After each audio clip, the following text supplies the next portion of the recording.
Deuxième reportage vidéo de Art and Shoot TV avec Delphine Schumacher, pardon, j'allais dire Bechtel, mais non, maintenant c'est Schumacher, ça fait un moment déjà.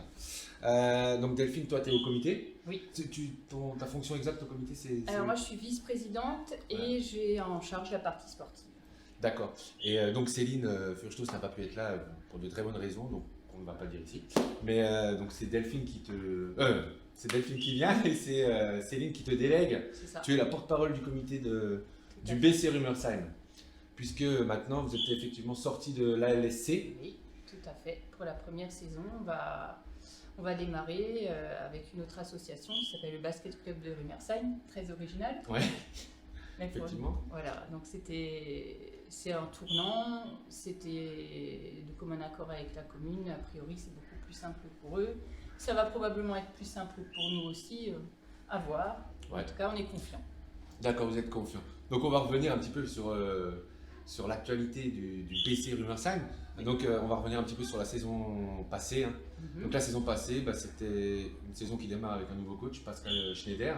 Pour l'équipe 1, oui, tout à fait. Et une arrivée, donc Maëva Fantetti, et une très bonne saison, une excellente saison, avec des très belles victoires, des salles pleines, enfin la salle était souvent Oui. pleine. Oui. Vous avez fait des beaux résultats contre Wittenheim. Moi je me rappelle en coupe du Crédit Mutuel, super Oui, résultat tout à contre fait. la M3 là. C'était magnifique. On fait un bel événement en accueillant Dessenheim contre Lyon, avec une belle réception pour les frères 10. Oui, tout à fait. C'était super bien organisé, à manger, à boire et tout ce qu'il fallait. Et bon, niveau blessure, vers la fin de saison c'était un peu compliqué, donc du coup les résultats s'en sont un peu sentis. Et on en arrive à cette fameuse intersaison, donc une intersaison, on peut dire vraiment compliquée, voire choquante pour beaucoup de personnes. Là j'ai encore reçu un mail Delphine la semaine dernière qui me demandait mais expliquez-nous ce qui s'est passé.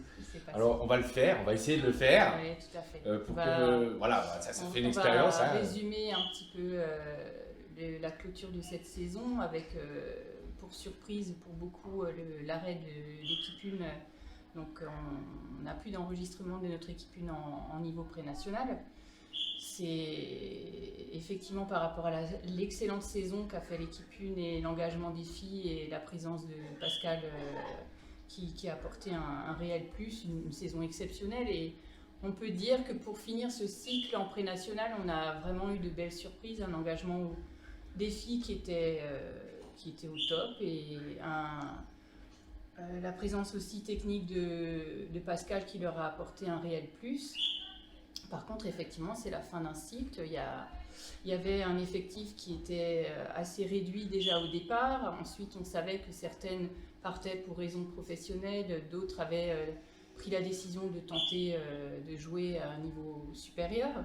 Donc, c'était pas forcément des grandes surprises en fin de saison. C'est des choses qu'on a su au fur et à mesure. Par contre, effectivement, sur un effectif très réduit, on n'a pas su et on n'a pas pu trouver de recrues pour alimenter cette équipe 1. Et on a pris la décision quasi forcée de ne pas réenregistrer cette équipe en niveau pré-national. Donc on a en bilan effectivement une nouvelle saison qui va démarrer de manière complètement différente puisqu'il n'y a aucune équipe sur les 3 équipes engagées qui va évoluer en région. Ouais. Par contre, on a à nouveau 3 équipes en championnat. Ouais.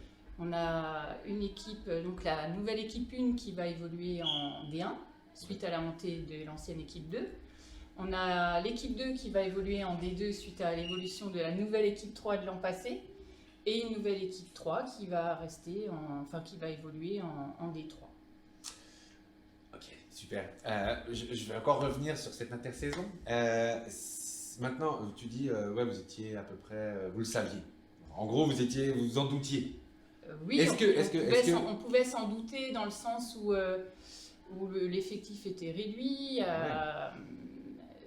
L'âge faisant, on avait quand même une équipe qui tournait autour de la trentaine. Ouais, donc, quand... Je peux me permettre, les filles, les 3 filles majeures, on va dire, je vais parler de Sarah, de Estelle, de Wendy et même de Linda. Bon, d'accord, elles ont 30 ans, mais elles sont parties jouer au même niveau. Tout à fait, ouais. Mais Donc, elles étaient encore Wendy, en pleine possession de leur moyenne. Wendy nous avait annoncé qu'elle recherchait le niveau La N3, ouais. voilà, Ouais. N3. Linda nous avait annoncé un arrêt sportif, Ouais, ouais. donc a priori a eu des changements dans sa vie personnelle. Ouais. Et effectivement, Estelle a suivi Wendy et Linda puisqu'elle n'est pas véhiculée. Donc, Ouais, ouais. de toute façon, c'était une contrainte. En tout cas, malgré le départ de toutes ces filles, on a pu encore se retrouver en fin de saison, discuter tout ensemble. Le bilan était positif. Vous n'étiez pas prête à repartir? De toute façon, vu le nombre de filles, on a Maëva Fantetti qui part une année à Londres. Ouais. On a Elodie qui a annoncé une grossesse. Donc ensuite on a Aline qui s'est fait opérer des croisés, donc qui n'est pas dans le rouage pour le moment. On a la deuxième jumelle Aurélie qui nous avait annoncé par rapport à ses contraintes professionnelles qu'elle ne pouvait pas être présente forcément à chaque match. Donc effectivement, avec l'annonce de tous ces éléments-là, même avec 3 mutations, on restait à 7. Donc on aurait pu tenter en montant 3 autres filles, mais ça aurait été très compliqué de chercher le niveau, quoi, hein. Ça aurait été une année très très compliquée, sachant que là on va évoluer en D1 avec un groupe très solide. Humainement, c'est des copines C'est des copines, c'est des filles qui ont un bagage sportif et qui, si maintenant il y a la rigueur, reste présente dans les prochains entraînements, je pense qu'on peut envisager une très belle saison. Ouais.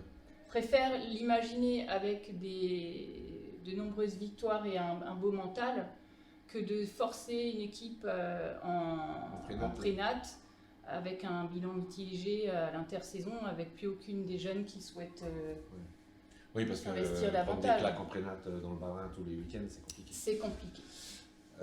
D'accord. Donc Estelle à Orbourg, Linda à Orbourg, et puis 15 jours après on apprend que Sarah part aussi.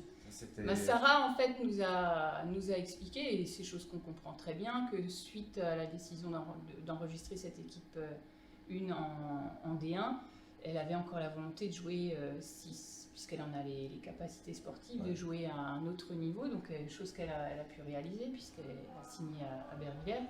Ouais. Donc on est ravis sincèrement pour toutes ces filles-là qui ont trouvé, je pense, des clubs qui correspondent totalement à leur niveau de jeu ou à leur mental. Elles ont encore très très belles années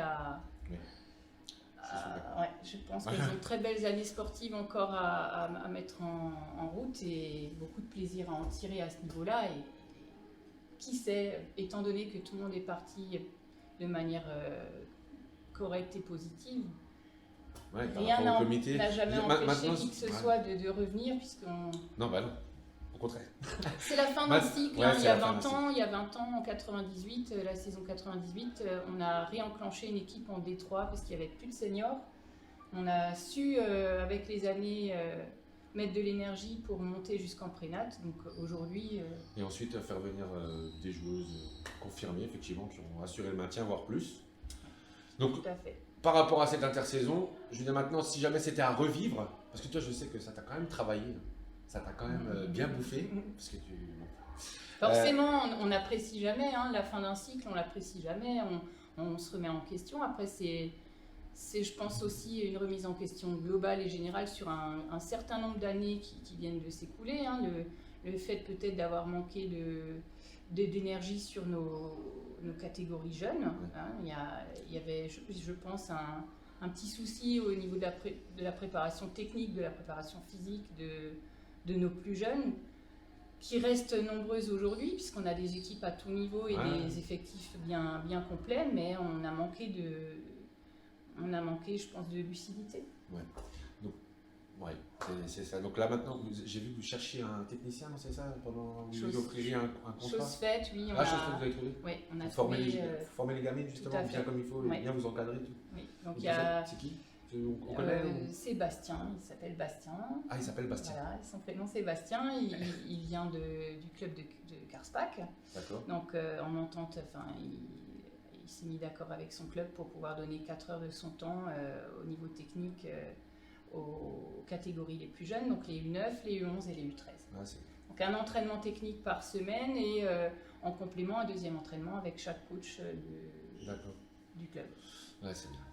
C'est bien. Donc, écoutez, là-dessus, on va finir. On n'en saura pas trop plus, hein, parce que de toute façon, ça ne sert pas à grand-chose d'en savoir plus. Non, il faudra venir voir les matchs. Voilà, alors on va suivre la continuer saison, de vous tout à suivre fait. même en pré-régional. Hein. Tout à Arten fait. Chute va continuer de vous suivre, on va faire son Et travail puis, comme oui, habituellement. il y a également l'arrivée d'un nouveau coach Ah oui, pour c'est vrai. l'équipe 1. Hein, Oui, d'ailleurs, parce que Pascal Voilà, Pascal et vous êtes séparés. Voilà, on s'est séparés.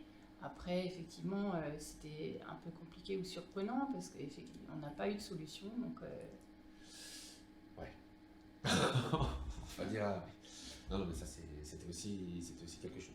on a eu des déboires, on a eu des Ouais, promesses voilà, d'autres personnes qui Et c'était s'étaient surtout ça engagées. qui a bouffé beaucoup. Oui, parce que effectivement, on était un peu surprise quoi, à partir du moment où des personnes s'engagent oralement.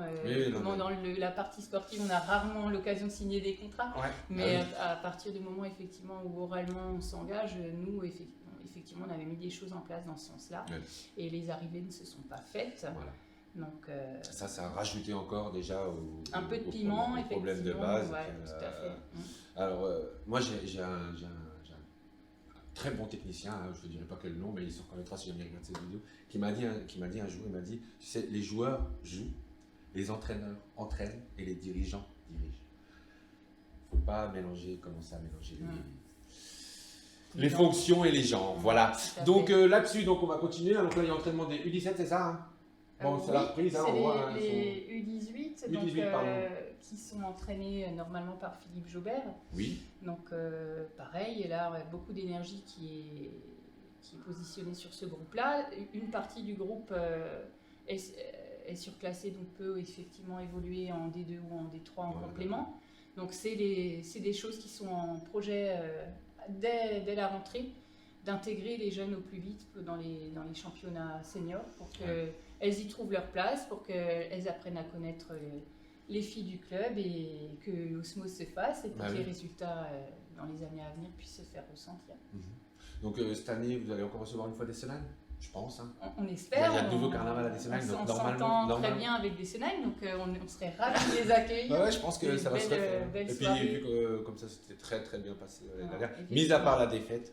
On aime beaucoup le club de Dessenheim, en plus c'est positif puisque nous on a nos équipes féminines qui sont toujours ravies d'accueillir la jante masculine et à l'inverse. Enfin non, la jante féminine. Vous accueillez la jante féminine et vous envoyez. Ouais, on était contents de les accueillir. Tu vois. Oui, d'accord, comme ça. Et puis même, par rapport aux petits, aux gamins, souvent il y a les gamins qui démarrent ici, les garçons vont vers Dessenheim ensuite. Ouais, et inversement, si jamais. Il y en a quelques-uns, effectivement, qui sont déjà. Tu connais très bien.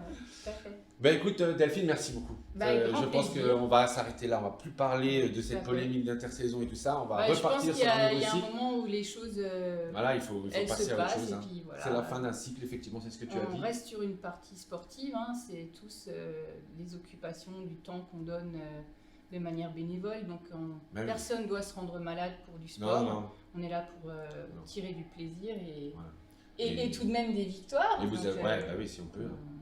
En tout cas, voilà, vous partez sur de bonnes bases saines et on vous souhaite vraiment de vite retrouver la région quand même parce que c'est pas mal la région. Ouais, hein Allez, merci Delphine. C'était sympa. À bientôt.